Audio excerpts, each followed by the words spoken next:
다 함께 사도신경하심으로 2025년 12월 22일 월요일 온라인 아침 기도회 하나님께 올려드리겠습니다. 전능하사 천지를 만드신 하나님 아버지를 내가 믿사오며 그 외아들 우리 주 예수 그리스도를 믿사오니 이는 성령으로 잉태하사 동정녀 마리아에게 나시고 본디오 빌라도에게 고난을 받으사 십자가에 못 박혀 죽으시고 장사한 지 사흘 만에 죽은 자 가운데서 다시 살아나시며 하늘에 오르사 전능하신 하나님 우편에 앉아 계시다가 저리로서 산자와 죽은 자를 심판하러 오시리라. 성령을 믿사오며 거룩한 공예와 성도가 서로 교통하는 것과 죄를 사하여 주시는 것과 몸이 다시 사는 것과 영원히 사는 것을 믿사옵나이다. 아멘. 찬송가 382장 찬송하시겠습니다.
하나님 아버지 감사합니다. 주님께서 공생의 기간 동안 새벽마다 한적한 곳을 찾아 기도함으로 하루를 시작하셨던 것을 저희들 기억하고 오늘도 주님께서 부르심에 순종함으로 이 새벽에 주님 앞에 나와 기도로 하루를 시작하길 원합니다. 오늘도 이 새벽에 베푸시는 말씀을 통해 저들이 영혼의 새 생명의 은혜가 부어지게 하셔서 주님께서 어떤 길로 인도하신다고 해도 흔들리지 않고 오직 주께서 이끄시는 대로 나아가는 저희를 되게 하여 주셔서 주님께서 예비하신 축복을 풍성히 누리며 하나님께 영광 돌리는 하루가 되게 하여 주옵소서. 감사드리오며 우리 주 예수 그리스도 이름으로 기도드리옵나이다. 아멘. 자, 이 시간에 하나님이 주시는 말씀은 시편 140편 1절부터 13절까지 말씀 보겠습니다. 자, 화면을 보시면서 시편 140편 1절부터 우리 함께 합독하시겠습니다. 여호와여, 악인에게서 나를 건지시며 포악한 자에게서 나를 보전하소서. 그들이 마음속으로 악을 꾀하고 싸우기 위하여 매일 모이오며 뱀같이 그 혀를 날카롭게 하니 그 입술 아래에는 독사의 독이 있나이다. 셀라. 여호와여, 나를 지키사 악인의 손에 빠지지 않게 하시며 나를 보전하사 포악한 자에게서 벗어나게 하소서. 그들은 나의 걸음을 밀치려 하나이다. 교만한 자가 나를 해하려고 올무와 줄을 놓으며 길 곁에 그물을 치며 함정을 두었나이다. 셀라. 내가 여호와께 말하기를 주는 나의 하나님이시니 여호와여, 나의 간구하는 소리에 귀를 기울이소서 하였나이다. 내 구원의 능력이신 주 여호와여, 전쟁의 날에 주께서 내 머리를 가려주셨나이다. 여호와여, 악인의 소원을 허락하지 마시며 그의 악한 꾀를 이루지 못하게 하소서. 그들이 스스로 높일까 하나이다. 셀라. 나를 애워싸는 자들이 그들이 머리를 들 때에 그들이 입술에 재나니 그들을 덮게 하소서. 뜨거운 숯불이 그들 위에 떨어지게 하시며 불 가운데와 깊은 웅덩이에 그들로 하여금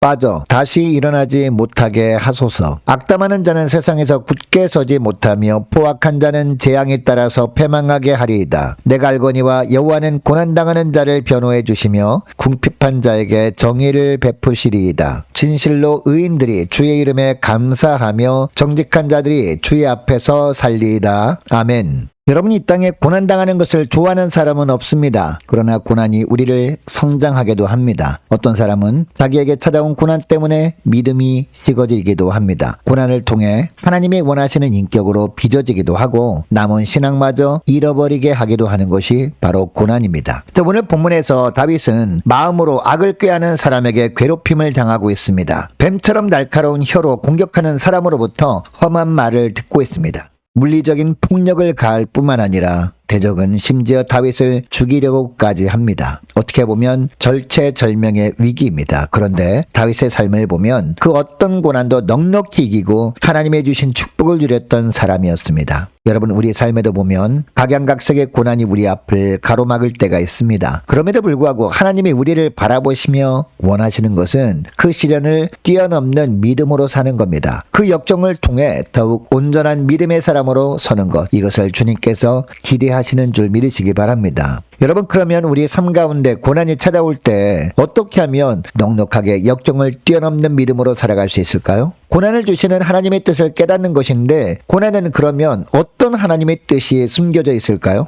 첫째로 고난은 우리를 더욱 하나님께로 향하게 합니다. 지금 다윗은 자신에 대해 근거 없는 악담을 퍼뜨리고 있는 무리들 때문에 고통당하고 있습니다. 압살롬이 반역할 때 압살롬이 편에 섰던 자들입니다. 이들은 다윗에 대해 근거 없는 악담을 퍼뜨려서 다윗을 곤란하게 만들었습니다. 심지어 다윗을 죽이려고 음모를 꾸미기까지 했습니다. 본문에 보니까 혀, 입술, 악담이라는 단어들이 많이 등장하고 있습니다. 이것을 보면 주로 험한 말로 다윗을 힘들게 했던 부분들이 있었음을 볼 수 있습니다. 또 꾀, 소원, 올무, 그물, 함정 이런 단어들이 나오는 것을 보면 다윗을 음해하는 무리들이 있었음을 짐작할 수 있습니다. 여러분, 이런 환경을 만났을 때 억울해하지 않을 사람은 아마 없을 겁니다. 사람들을 찾아다니면서 아니라고, 거짓말이라고 설득할 겁니다. 너무 분해서 잠을 이루지 못해 합니다. 결국 화병이 도져서 시름시름 앓기도 합니다. 여러분, 그런데 다윗은 어떻게 합니까? 그때마다 더욱 하나님께 나아가 엎드립니다. 자, 1절을 보시기 바랍니다. 나를 건지시고 보존하소서라고 합니다. 그리고 4절 말씀도 보니까요. 나를 악인의 손에 빠지지 않게 하소서, 벗어나게 하소서라고 간절히 부르짖습니다. 가장 절박한 인생의 밑바닥에서 가장 간절하게 주님을 찾았습니다. 아무런 희망도 기대할 수 없는 그런 벼랑 끝에서 절벽 앞에서 더욱 주님께 나와 눈물로 간구합니다. 그랬더니 하나님께서 은혜를 부어주셨습니다. 시련을 믿음으로 이겨낼 수 있는 힘을 주신 겁니다. 여러분, 인생은 고난이라는 대적과 치열하게 싸우는 전쟁터라고 합니다. 그러므로 고난 중에 하나님의 생각나고 시련 가운데 하나님의 역사심이 보이고 고통 중에 하나님의 음성이 들린다면 고난은 이미 패하기 시작하고 있다라는 증거입니다. 여러분 이것을 기억하시고 환난 중에 더욱 하나님께 나와 끝까지 엎드려 기도하시면서 고난을 넉넉하게 뛰어넘는 믿음으로 사시는 저와 여러분 되시기를 축복합니다. 둘째로 고난은 더욱 하나님을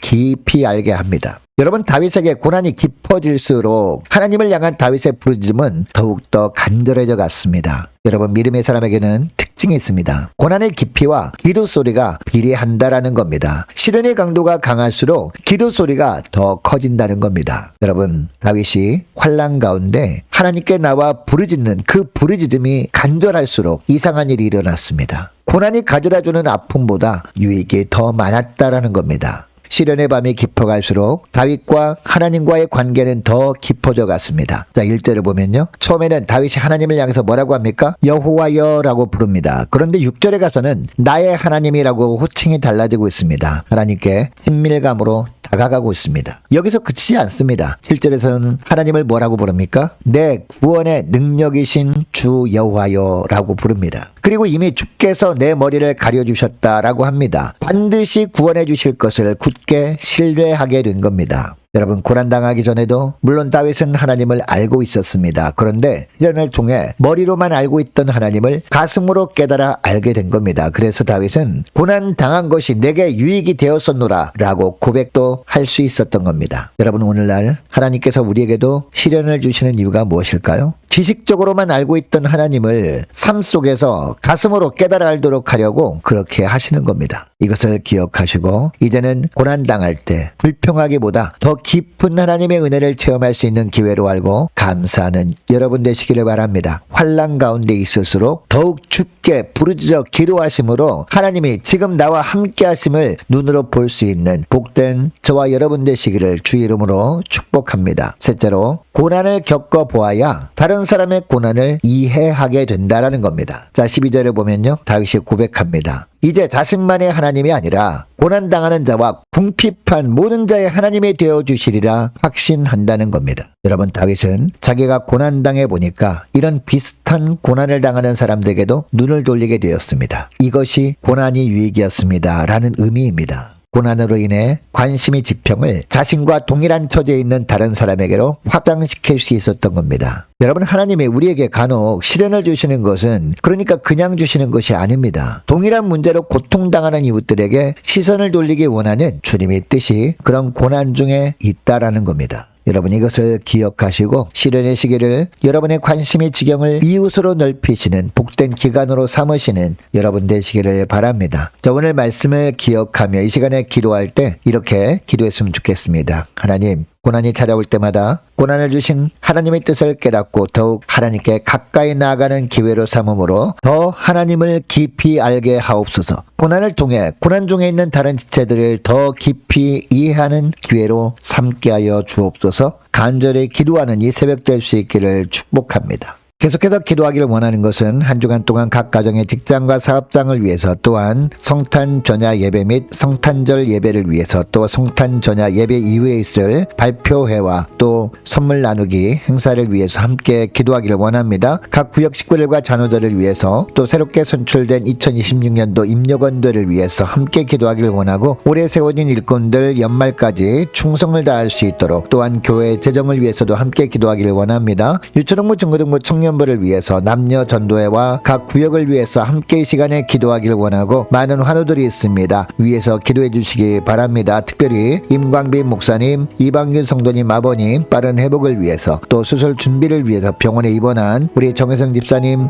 부부를 위해서도 함께 이 시간에 기도하기를 원합니다. 취업을 앞둔 청년들을 위해서 선교사님들 가정들 그리고 나라와 민족을 지켜주옵소서 함께 기도하기를 원하고 우리 교회 앞날을 위해서 저와 여러분이 가지고 나온 기도 제목을 놓고 이 시간에 함께 기도하기를 원합니다. 기도하겠습니다.